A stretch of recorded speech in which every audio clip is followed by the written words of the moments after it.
Hey guys, welcome back to my channel Rewind That. It's your girl Miss K.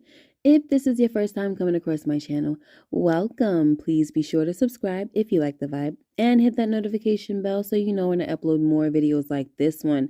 Alright guys, today we are going to be going over the latest episode of The Oval, Season 2, episode number 6, called Malicious Intent. All right, so the episode starts off where we left off, right?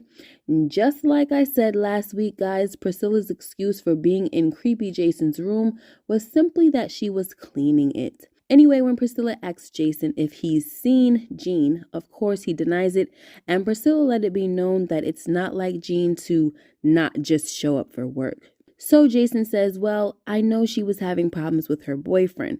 So Scylla says, how do you know that? And Jason tries to make a power move by asking her if she's questioning him. And I loved it when Priscilla boldly says, yes, I am. Anyway, long story short, guys, Jason tells Priscilla that her questioning is out of line and she apologizes, then tells him that his room appears to be clean, all except for that faint odor. Next, Victoria calls for Sam and she apologizes for her behavior. However, she still wants him to replace Agent Yuma as her lead security. Sam tells her he'd be honored to take the job, but the role he's in is pretty senior and he's responsible for 17 employee personnel. Therefore, the decision would have to come from higher up and not from him. So Victoria tells him that it doesn't get any higher than her. So sit down so we can discuss this. Next, Jason tells Scylla to please leave his room, but before she leaves, he plants a seed.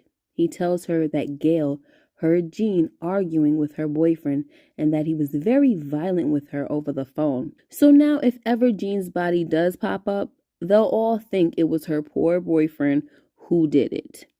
Anyway, as Priscilla comes out of Jason's room, she sees her husband talking to Victoria, and of course, she does not like that. And when Sam saw her, he jumped up, and she says to Sam, oh, don't get up. So he sat back down. Anyway, Victoria seemed friendly at first, but then started to be condescending toward Priscilla. So Priscilla was like, can I get you something, ma'am? And Victoria says, yes, you can get me some tea. Victoria is always asking for tea, okay? Then she asks Sam if he wanted anything, right? We're talking about Priscilla. She asks Sam, do you want something too, Sam? Anything for you? And Sam was like, I'm on duty. But Victoria was like, bring him a beer. No, bring him a shot of tequila. But Sam was like, I can't, ma'am. I'm on duty. Then Victoria said, I'm just kidding. And honey, when she went for that leg rub, I was like, oh my gosh, I almost lost it in here, guys. I just couldn't believe she was rubbing on Sam's leg right in front of Priscilla. Anyway, Scylla leaves to get Victoria's tea, which at this point, I'm hoping she doesn't poison, okay? And Sam and Victoria finish their conversation. Next, Nancy finds Sharon's positive pregnancy test in the trash, and I knew Sharon was lying about that test, guys, all right? Talking about it was negative. Anyway, Nancy calls Barry down and was like, why didn't you tell me Sharon was pregnant? But then she sees that he didn't know either. So Nancy apologizes for spoiling things and tells Barry that maybe Sharon was waiting to surprise him.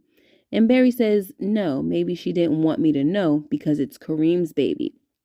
So Nancy says, no, that can't be. That girl loves you. So Barry was like, yeah, okay, because love keeps you from cheating, right? That's what you did to Dad. Of course, Nancy does not want to get into it, and Barry was like, whatever, I'm going down to the pharmacy to talk to Sharon. So Nancy says, please don't go down there with no foolishness, okay? Just come to the funeral home with me for your cousin. So Barry was like, oh, we still on this cousin thing? Because you mean my brother, right? Then he says, Ma, why don't you just tell us who the father is? And like she's been saying all along, I just can't do that. So Barry says, do you know who the father is? And she was like, boy, I will slap you, okay? But he tells her that he's not trying to be disrespectful and that he understands she was young once and lonely and the father was away for years. He also tells his mother that she's the type of woman who wouldn't get an abortion.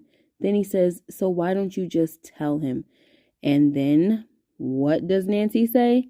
I can't. And at this point, guys, I'm really tired of this same old song and dance. I actually wish they would just stop asking Nancy who the father is and like just do an investigation or something, okay? Because I'm sick of her saying, I can't. It's annoying. The damage has been done. Just let it all out. Anyway, next, Priscilla walks in on Richard flirting with Frida. So they continue the flirting even with Priscilla in the kitchen. So Priscilla tells Richard that he needs to stop. Then she tells Frida to find something to do. Once Frida leaves, Priscilla says to Richard, "Do you want to tell me what that was all about?" So he says, "Yeah, I'm taking her out on a date." And Priscilla says, "What will your wife have to say about that?" And Richard was like, "She doesn't have a say." Then Priscilla says, "Is there something you want to share?" And I was like, "What you mean, girl? Don't you already know the story?" So don't act like Richard doesn't have a reason to be upset. But then she did reveal that she heard about the situation with Piggy and she understands why Richard is angry. But she also tells him that Nancy wouldn't hurt him deliberately. But Richard is not trying to hear that, okay? Because Nancy won't tell him who the father is. Anyway, long story short, Priscilla tells Richard to be careful with these workplace relationships. And he was like, I hired you. I trained you. Which was nice to know, by the way. So Priscilla says, "Hey, I'm not the enemy here." So Richard says, "Then stop acting like it and get Nancy to tell me the truth." Next, Kyle is trying to move in slowly, but Don isn't really into that. And you can tell. So he just tells Kyle that we'll talk about it later. So when Kyle gets off the phone with Don, to his surprise, Lillie is home and she has his clothes in a trash bag. So while he thought he was going to be moving in slowly, Lillie came home and bags his little things right on up. Then she tells Kyle that his things don't belong there. But when he tells her that she doesn't belong there, Lillie says, "Oh, but I do, because my money paid for half of this house." Anyway, Lillie tells him to get out, but of course Kyle wants to know what she's up to and where she's been. But Lillie says, "I ain't telling you nothing. Now take your trash bags and get going." Next, Bobby and Max draw their guns on each other, and Max wants to know what Bobby knows about Kyle. So Bobby tells him that they served in the military together, and when they were about 20 years old, they got drunk and he let Kyle go down on him. So I'm not sure about the relevance of this story. Like, why did we need to know that Kyle went down on Bobby? Like, is it something that he's hanging over his head? I don't know. But I know one thing. If Lillie finds out about this, she's going to be pissed. Next, Hunter tells Don that when he had sex with Denise, he felt powerful. Then he says he wants to do what he wants to do instead of Victoria's parents' bidding, okay? I don't want to do Victoria's parents' bidding. I want to do what I want to do. And what he wants to do is just have sex. That's all. He don't want to really be no president or get no business done, no work, nothing, okay? So Don says, "Sir, if you really want to flex that power, you should start scheduling these meetings." But anything that has to do with work, Hunter ain't trying to hear, okay? Instead, he calls in Ellie and tells Don to leave. So Hunter wants to get it on with Ellie right away, but she tells him that they are not going to do that because she told him before that if they do, it's going to be on her terms and that she's not his whore. And before Hunter could finish telling Ellie why she got the job in the first place, Don comes back in and makes Ellie get the heck up and get out. Okay, all along, Hunter is saying, "Donald, get out. You're trying my patience." But Don did not care, okay? I told y'all, we are going to start seeing a new side of Don. And honestly, Hunter needs someone to get him in line, okay? Anyway, Don pushes Ellie out the door and tells her she'll thank him later. Then walks over to Hunter and tells him that he is not getting involved with Ellie. He says that little girl will get pissed and bring this whole place down. Then he said, "Now get up. We're going to a cabinet meeting."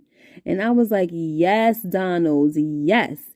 Get that lazy horn digger in line, honey. Next, Kyle comes into Don's office and tells him that Lillie is back home. So while Kyle lays out all his concerns about Lillie going to the DOJ or getting help from somewhere, Alan comes in to tell Don that his wife is on the line. So Don picks up and Lillie tells him that she thought things through and she doesn't want to lose everything they've built. She also tells him that she has a few conditions.